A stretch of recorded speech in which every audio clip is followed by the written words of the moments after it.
Hello and welcome back. This is round 2 of the War of the Spoon, and we've got Sabris versus what's his name? It's not Corn Baby. Some of these players make it really awkward to remember who they are.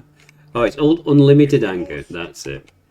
So we have two people who have they read the brief? Because these aren't very large. I think they haven't played on large armies, which I guess is fine because it's still equal regardless. But it's going to be kind of interesting. The dwarfs are advancing, which is not necessarily going to be in their favour. They're not packing any artillery on either side. Oh, I speak too soon. There's the God-level grudge throwers, which are edging towards the centre of the map. I'm not sure if they're going to get much good use. The crane gunners probably have really good range on this map. So unless he can get vision from down here to fire up and over the hill, it's probably not going to work out too well. He's going to try and protect himself from these long mars. If they can get around on the artillery, that artillery will be gone. Does seem to know what he's doing though. The Blood Dragon Shugnut Yin Lord. He's edging around the side with the flyers. I think they're going to try and go for the big flank on the artillery. He knows that they're not going to advance, and indeed the goblins are being thrown at the crane runners, so he's got to advance now. It's quite an interesting tactic.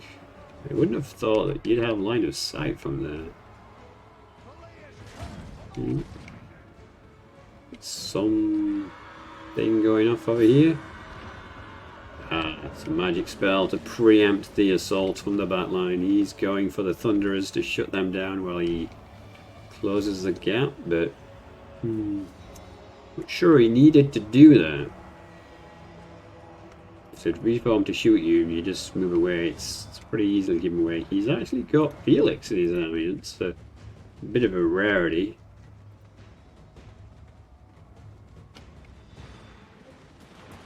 These handgunners are going to wreck the long mar if he doesn't get out of there.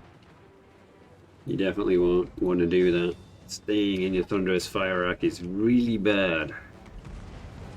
And he's continuing to shell as the Iron Hail gunners try and get over the hill. They're taking some casualties.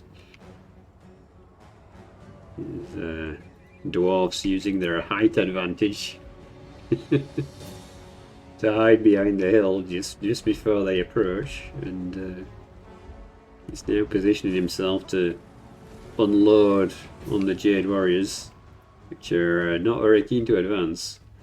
Bit of a stalemate going on. What's happening in the sky? These guys are just chilling. Dwarfs didn't bring anything to fight them with. He's firing directly at the crane gunners. Like, you can't just say it like this, he's just going to lose if he carries on taking hammer like this. And another unit that's getting absolutely bombed.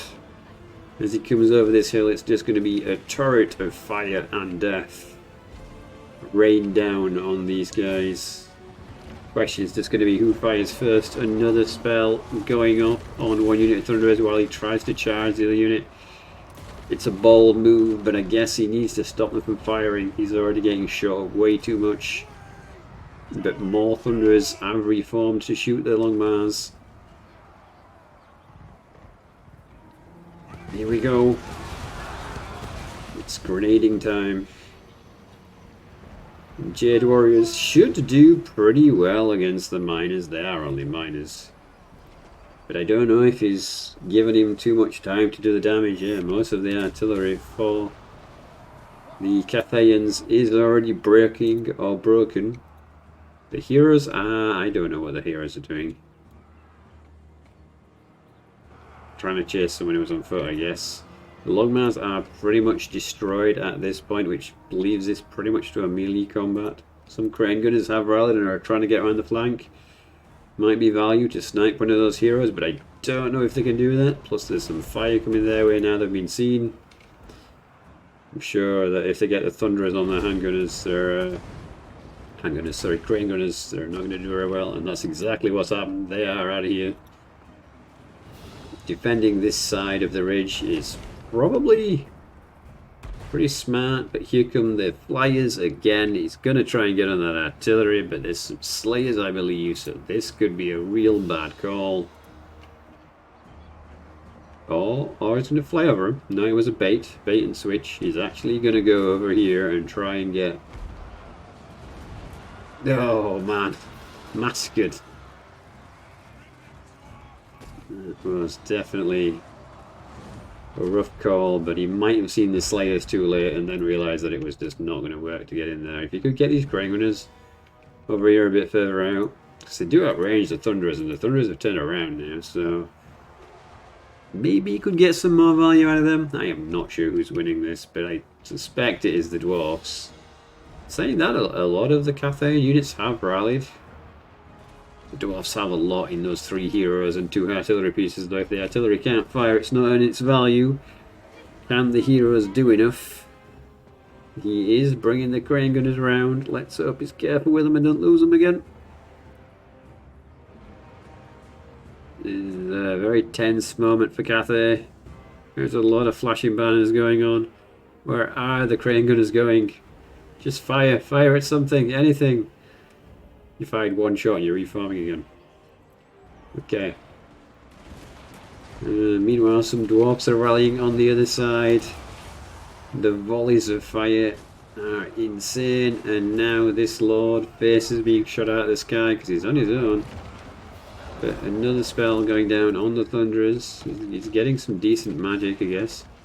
How much damage has he done? 5k's worth. Coming up to 6k. He's not done too bad, but the rest of his army just hasn't performed. And this looks like it's going to be the start of arm losses. As, yep, most of Cathay flees the field. Well, it was an interesting fight, and definitely a different style of defending the centre of the map. Thank you very much for watching. I wish you good fortune all yours to come. I'll see you in the next one.